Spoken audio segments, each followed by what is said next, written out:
우리는 지난 시간 출애굽기에서 가장 유명한 사건을 함께 살펴보았습니다. 바로 홍해 사건이었죠.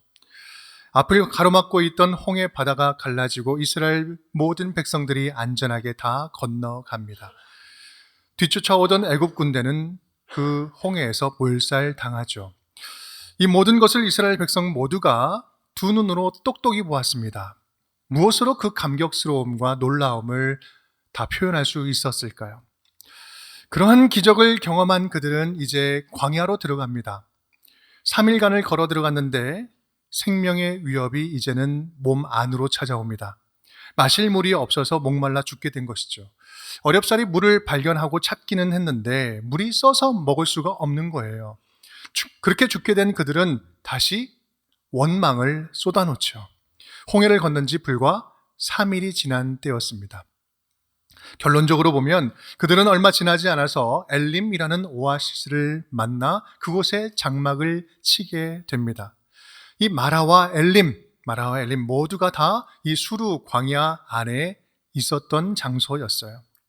우리가 사는 인생이란 광야는 영원한 쓴물도 없고 영원한 단물도 없습니다. 물론 우리는 쓴물이 없고 단물만 있기를 간절히 원하죠. 꽃길만 열리기를 원하는 마음입니다. 편안함과 안전함 가운데서 영원히 머물 수만 있다면 좋겠다라고 생각을 하지만 사실 그것은 기대할 수가 없습니다. 좋을 때가 있으면 힘들 때도 있고요. 고통스러울 때가 있으면 즐거울 때도 있고 상할 때가 있으면 회복할 때도 있는 것이죠. 그래서 전도서 말씀은 이렇게 이야기를 합니다. 범사에 기한이 있고 천하만사가 다 때가 있나니 날 때가 있고 죽을 때가 있으며 심을 때가 있고 심은 것을 뽑을 때가 있으며 죽일 때가 있고 치료할 때가 있으며 헐 때가 있고 세울 때가 있으며 울 때가 있고 웃을 때가 있으며 슬퍼할 때가 있고 춤출 때가 있으며 그렇습니다. 우리에게는요 영원한 마라도 없고 영원한 엘림도 없습니다. 다만 주님의 은혜가 있으면 마라에서도 단물을 맛볼 수 있는 것이고요. 또 편안한 엘림도 주님께서 당장 짐 싸서 떠나라 하면 당장 떠나야 하는 것입니다. 그렇다면 그러한 광야 같은 인생길을 우리는 어떤 마음 자세로 걸어가야 할까요? 어떤 상황에서도 배우는 자세가 필요합니다. 어떤 상황 속에서도 배우는 자세가 필요해요. 어떤 상황 속에서도 그곳에서만 맛볼 수 있는 단물 같은 은혜가 있고 돌보심이 있고 약속이 있고 인도하심이 있다고 믿는다면 마라도 엘림도 모두가 다 주님을 더욱더 깊이 만나고 주님을 만나는, 주님을 배우는 그런 은혜의 장소가 될 것입니다. 오늘 마라와 엘림이 있는 이 수루 광야의 이야기를 통해서 어떤 상황 속에서도 주님을 더욱더 깊게 만나고 주님을 배워가는 우리 운정의 모든 식구들 될 수 있기를 주님의 이름으로 축복합니다.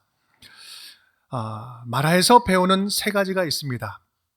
홍해를 건넌 지 불과 3일 만에 이스라엘 백성들은 다시 원망을 쏟아놓죠. 어떻게 그렇게 틈만 나면 원망하고 믿음이 약한지 한편으로는 이해가 되지 않습니다. 그런데요, 사실 그들이 경험한 광야 근처에 한 번이라도 가본 사람이라면 쉽게 그들을 비난할 수 없다는 것을 잘 알 수 있습니다. 왜냐하면 만약 우리가 그곳에 있었다면 더하면 더했지 덜하지는 않을 것이기 때문에 그래요. 저도 이스라엘 성지 답사 가서 우리 1시간 광야 체험이라는 것을 해보았는데 20분이 지나니까 땀 나기 시작하고요. 30분이 지나니까 성질이 나기 시작하고요. 40분이 지나니까 욕이 나오려고 하더라고요. 그런데 하루를 버틴다 생각을 그때 해보니까요. 이거 죽겠더라고요. 내가 살아있을까? 그런데 지금 이 사람들 얼마를 걸었어요? 3일간을 그렇게 걸어간 거예요. 그런데 훗날 40년을 이렇게 삽니다. 여러분, 저는 그때 알았습니다. 그들이 원망하는 것은 이스라엘 민족의 그런 불신, 믿음 없음이 아니라 저와 여러분, 우리 인간이 가지고 있는 믿음 없고 연약한 인간의 실존이라는 사실을 알게 되었습니다. 그만큼 저와 여러분의 믿음은요, 약하고 얇아요. 손대면 부서지고 밟으면 깨져버려요. 믿음이 좋은 것 같지만 가만 놔두면 안개처럼 금방 사라져버려요. 그것이 우리의 믿음입니다. 누구는 믿음 좋고 믿음은 나쁜 것 같지만 다 거기서 거기에요. 그런 면에서 우리는 이스라엘 백성들을 욕할 게 하나도 없어요. 왜냐하면 우리는 더하면 더했지 덜하지 않을 것이기 때문에 그렇습니다. 다만 우리는 오늘 말씀을 통해서 이러한 광야 가운데 있는 이스라엘 백성 통해서 우리는 무엇을 배울 수 있을까? 무엇을 배울 수 있을까? 첫 번째, 우리 함께 따라해 볼까요? 마라에서 주님의 법을 배웁니다. 마라에서 주님의 법을 배웁니다. 주님의 법을 배울 수 있어요. 백성의 원망을 들은 모세가 주님께 부르짖을 때 우리 두 가지 일을 행하십니다. 25절, 모세가 여호와께 부르짖었더니 여호와께서 그에게 한 나무를 가리키시니 그가 물에 던지니 물이 달게 되었더라. 거기서 여호와께서 그들을 위하여 법도와 율례를 정하시고 그들을 시험하실세. 두 가지를 크게 하셨는데, 한 가지 일은 나뭇가지를 가리켜서 물에 던져 넣어서 쓴물을 단물로 변화시킵니다. 하나님은 먼저 실제로 그들의 필요를 채워주십니다. 실제 필요를 채워주세요. 그런데 방법이 흥미로워요. 그냥 갑자기 쓴물을 단물로 확 바꿔주신 것이 아니라 그렇게 바꿔주시지 않았어요. 그럴 능력이 주님께 충분히 있었지만 은혜를 주시는 방법은 그곳에 있던 나뭇가지를 가리켜서 모세로 하여금 그것을 집어넣게 하죠. 물에 넣는 순종을 통해서 변화시킵니다. 또한 그 모든 것을 그 현장에 있는 모든 사람들이 바라보게 해요. 목도하게 합니다. 여러분, 이것은 예수님의 이야기를 생각나게 합니다. 오병이어 사건 여러분 기억나십니까? 오병이어로 5,000명을 먹이실 때 갑자기 확 뽕 하고 많이 만든 것이 아니라 너에게 있는 것을 가져와라 라고 이야기합니다. 그리고 너희가 나눠줘라 라고 이야기하죠. 그곳에 있던 보리떡 5개와 물고기 2마리를 믿음으로 가져오게 하시고 제자들이 직접 손으로 나눠주게 합니다. 하나님의 기적과 같은 은혜는요, 무조건 하늘에서 뚝뚝 떨어지는 것이 아니라 하나님의 일하심에 믿음으로 순종으로 반응할 때 주어지는 것입니다. 가나 혼인잔치에서 물로 된 포도주도 그렇죠. 물도온 하인들은 알더라 이렇게 표현하고 있습니다. 물도온 하인들, 그들은 예수님께서 물을 담으라고 한 것을 다 본인들이 다 그렇게 담았어요. 그것을 갖다 연회장에 갖다 주래요. 그런데 그들이 이거 뭐 물도온 걸 갖다 주래? 저 사람 미친 사람 아니야? 이렇게 하고 순종하지 않았다면 최상급 포도주는 맛볼 수 없었던 거예요. 하나님은 쓴물을 단물로 바꿔주시면서 또 한 가지 일을 행하십니다. 25절 하반절 말씀 함께 읽어볼까요? 거기서 여호와께서 그들을 위하여 법도와 율례를 정하시고 그들을 시험하실세. 법도와 율례를 주셨다고 말씀합니다.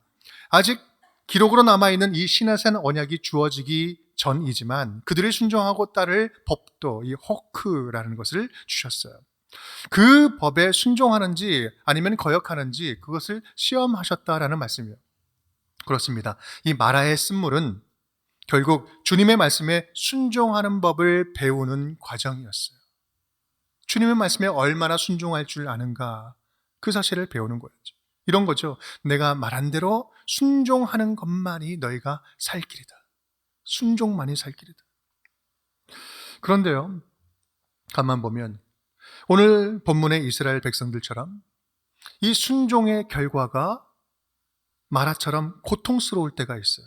지금 그들 순종해서 출발했잖아요. 홍해에서 출발했습니다. 홍해도 건넜습니다. 이스라엘 출애굽했습니다. 그런데 출애굽해서 나온 결과가 지금 이 마라의 쓴물이라는 거예요. 고통과 절망이라는 거죠. 마라처럼 순종의 결과가 목마름으로 찾아올 때도 있습니다. 하지만 분명하게 주시는 말씀이 이것 아닙니까?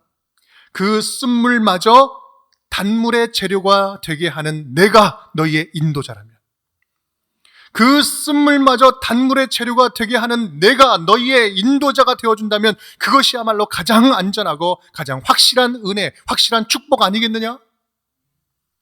사랑하는 여러분, 우리에게 주신 법이 생명을 살리는 법이라면 그 법이 주는 질서 안에 있을 때 가장 안전한 것입니다. 그래서 로마서 8장은 이렇게 이야기하죠. 생명의 성령의 법이 죄와 사망의 법에서 우리를 해방하였습니다. 생명의 법이 우리가 빠져있는 죄와 사망의 법에서 해방시켜 주셨다. 우리는 마라처럼 인생의 쓴물을 만날 때 이 생명의 법을 다시 배우게 됩니다. 하나님을 그 말씀 속에서 다시 만나게 되는 거예요. 간절히 바라기는 우리의 삶에 찾아온 시련과 연단을 통해서 오히려 더욱더 살아 꿈틀꿈틀거리는 하나님의 말씀을 경험하고 더 배워가는 우리 운정의 모든 식구들 될 수 있기를 주님의 이름으로 축복합니다.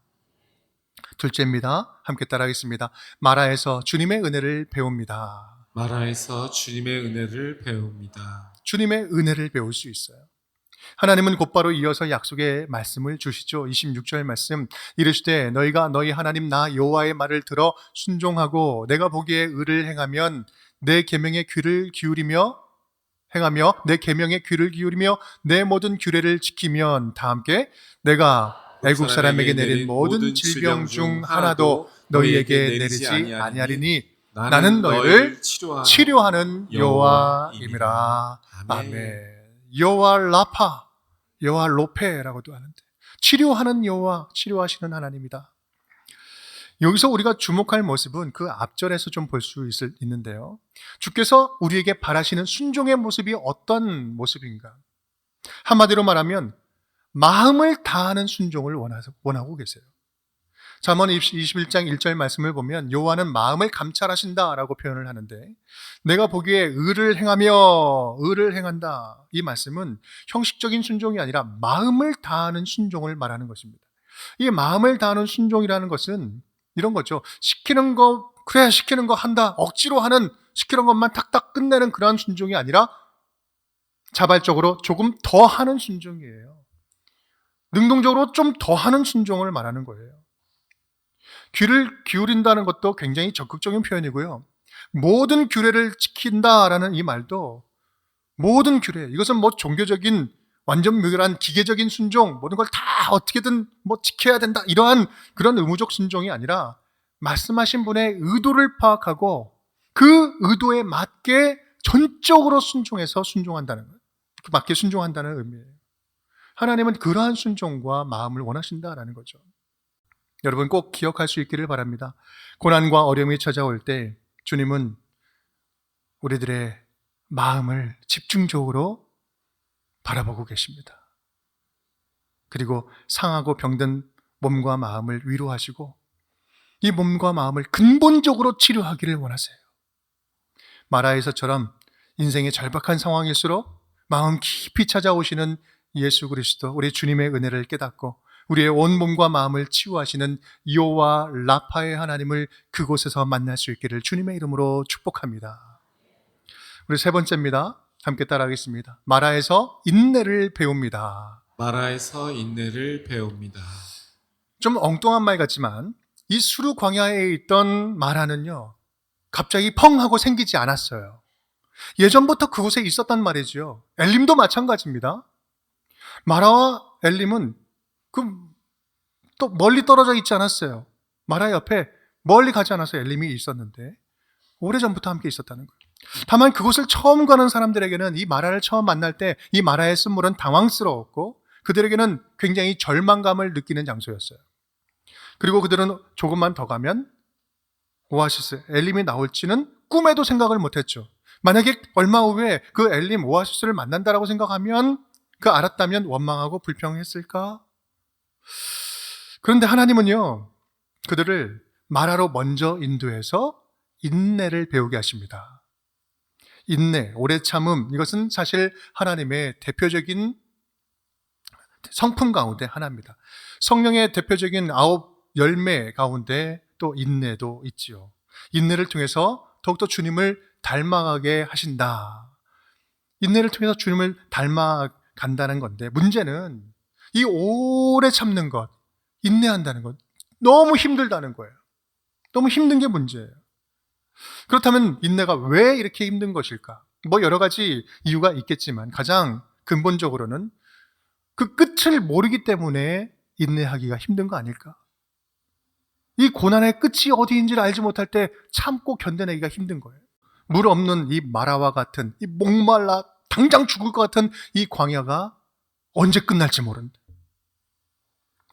그런데 오늘 본문은 분명히 가르쳐 줍니다. 너희는 지금 이 광야의 끝이 어딘지 알 수 없지만 너희는 알 수 없을지라도 이 광야를 지으신 하나님은 모든 것을 다 알고 계신다.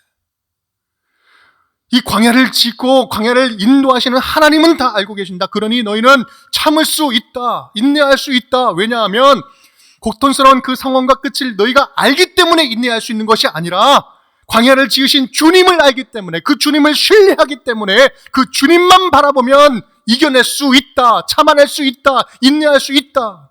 그 인내는 네 능력으로 참아내는 것이 아니라 주님 바라보는 그 믿음으로 이겨낼 수 있다는 거예요. 사랑하는 여러분, 우리가 잊고 지냈던 사실 하나를 꼭 다시 기억했으면 좋겠어요. 예수님이 우리를 구원해 주셨는데 예수님의 그 구원해 주셨을 때는요, 오래 참아주셔서 우리가 구원받은 거예요. 사도 바울은 이렇게 고백합니다. 그러나 내가 긍휼을 입은 까닭은 예수 그리스도께서 내게 먼저 일체 오래 참으심을 보이사 후에 주를 믿어 영생 얻는 자들에게 본이 되게 하려 하십니다. 인내하셨기 때문에 구원받은 거예요. 예수님의 인내의 결과가 저와 여러분의 구원이라는 말씀입니다. 출애굽기 이야기도 마찬가지입니다. 우리 하나님은 끊임없이 불평하고 원망하는 그 백성들을 끝까지 참아주고 인내하면서 찾아오셔서 조건 없이 구원해주고 계시는 거예요. 우리 하나님의 인내의 결과가 이스라엘의 구원이었다라는 거예요. 그렇다고 한다면 여러분, 주님을 닮아가기 위해서 우리가 참고 견뎌내는 그 순간순간이 주님께는 영광과 기쁨이 되지 않겠습니까? 우리가 주님과 함께 동행하기 위해서 이 세상 살아가는 동안에 주님과 함께 말씀대로 살아가려고 몸부림치면서 동행하는 그 길이 주님께는 영광과 기쁨이 되는 거 아니겠어요? 사랑하는 여러분, 혹시 마라의 쓴물처럼 큰 어려움이 눈앞을 가리고 있습니까? 주님을 의지하여서 조금만 더 참아보는 인내를 배우는 기회가 될 수 있기를 간절히 축복합니다. 로마서 5장은 그래서 이렇게 말씀해요. 우리가 환난 중에도 즐거워하나니 환난은 인내는 연단은 소망을 이루는 줄 우리가 알미라. 환난과 인내는 소망을 이뤄내는 것이. 광야를 지으신 주님께서 이전부터 준비하신 엘림으로 우리를 인도해 주실 줄 믿습니다. 마라와 같은 그런 상황 속에서 주님을 끝까지 신뢰하면서 더욱더 견고한 믿음의 자녀로 세워지는 우리 운정의 모든 식구들 될 수 있기를 주님의 이름으로 축복합니다. 사실 이렇게 살펴보면 이 마라만으로도 우리가 배울 점은 상당히 많고 큽니다. 그런데요, 이 수르 광야 이야기는 마라에서 끝나지 않고 엘림에서 마무리가 됩니다. 우리 27절 말씀 함께 읽어볼까요? 그들이 엘림에 이르니 거기에 물샘 12과 종려나무 70그루가 있는지라. 거기서 그들이 그 물 곁에 장막을 치니라. 아멘. 엘림에서 배우는 한 가지가 있습니다. 히브리어 이 엘림의 의미는 큰 나무들, 또 강한 것, 이런 뜻을 가지고 있습니다. 그곳에는 샘들이 자그마치 12개가 있었고 종려나무도 70그루가 있었다고 표현을 하고 있습니다. 말 그대로 사막 한복판에 숨어 있었던 오아시스였습니다. 그런데 오늘 본문에서 이 특이한 표현이 좀 나오는데, 단지 샘물을 만났다라고 이야기하지 않고 물샘 12개, 종려나무 70주가 있었다라고 이 숫자를 좀 특히 강조하고 있습니다. 이것은 정확하게 도착하자마자 샘이 몇 개 있었지? 하나, 둘, 셋, 넷 그렇게 12개를 센 것이 아니라, 나무가 70그루 막 다 센 것이 아니라 상징적인 의미로 봐야 하는데, 이것이 바로 이 본문 해석의 핵심입니다. 12이라 함은 이스라엘 12지파 모두에게 넉넉히 준 물근원이었다라는 것이고요. 70그루라고 하는 것은 완전수, 7도 완전수고 10도 완전수거든요. 완전함의 완전, 강조로서 출애굽 모든 공동체 전부에게 주시는 완전한 은혜였다라는 거예요. 즉 엘림이라는 곳은요, 하나님께서 마라 이후에 의도적으로 그곳으로 인도하시고 채워주신 은혜의 공급처였다라는 말씀을 하고 있는 겁니다. 하나님은 이스라엘이 누릴 그 회복과 안식을 미리 전부터 준비하고 계셨던 거예요. 그곳으로 인도하신 거예요. 그들의 눈물을 씻어내고 쓴물을 잊게 할 샘물을 예비하신 것, 그것도 모두가 다 경험할 수 있도록 넉넉하게 말입니다. 광야에서 만난 파라다이스, 이 엘림은 말 그대로 그들에게 천국 그 자체였습니다. 사랑하는 여러분, 수르 광야에서 만난 이 두 곳 마라와 엘림은요, 마라와 엘림의 이 이야기는 아주 구속사적으로 의미 있는 이야기예요. 십자가와 부활 사건을 선명하게 구약에서 보여주는 그 구약의 예표 사건이었기 때문에 그렇습니다. 마라를 거쳐서 엘림으로 도달하는 하나님의 은혜 말입니다. 예수 그리스도의 십자가 복음이 진짜 복음이 될 수 있는 이유가 무엇입니까? 십자가 죽음이 절망과 고통으로 끝나는 이야기가 아니라 3일 만에 부활 승리하심으로 말미암아 죽음도 승리한 그 영생의 기쁨, 그 예수 그리스도의 부활의 복음 안에서 영원한 하나님의 나라를 살게 되는 그 천국 소망이 있기 때문에 복음이 아닙니까? 로마서 8장 18절은 이렇게 이야기합니다. 생각하건대 현재의 고난은 장차 우리에게 나타날 영광과 비교할 수 없도다. 지금의 고난은 하나님께서 예비하신 그것과 비교할 수 없다라는 말씀이에요. 수르 광야에 있던 마라와 엘림은 하나님의 구속사를 보여주는 한 세트장이었어요. 마라와 엘림은 뗄래야 뗄 수 없는 장소였고, 마라와 엘림은 하나의 이야기였어요. 다만 그 이야기 속에 들어가 있는 인간들, 우리의 모습은 어디에 뭐가 있는지 몰라서 헤매고 방황해요. 그래서 불안하고 두렵고 틈만 나면 의심하고 틈만 나면 하나님 원망하고 불평하죠. 하지만 그럼에도 불구하고 하나님은 가장 좋은 것으로 알고 인도하고 계신다는 말씀이에요. 그렇게 욕먹으면서까지 쓴물을 단물로 바꿔주시고 샘물로 인도하고 계시는 거예요. 참고 인내하시면서 끊임없이 당신의 사랑을 가르쳐 주시면서 말입니다. 여러분, 엘림은요, 우리에게 천국 소망을 가르쳐 주는 곳이에요. 사랑하는 여러분, 지금 저와 여러분을 인도하고 계시는 하나님이 그러한 사랑의 하나님이세요.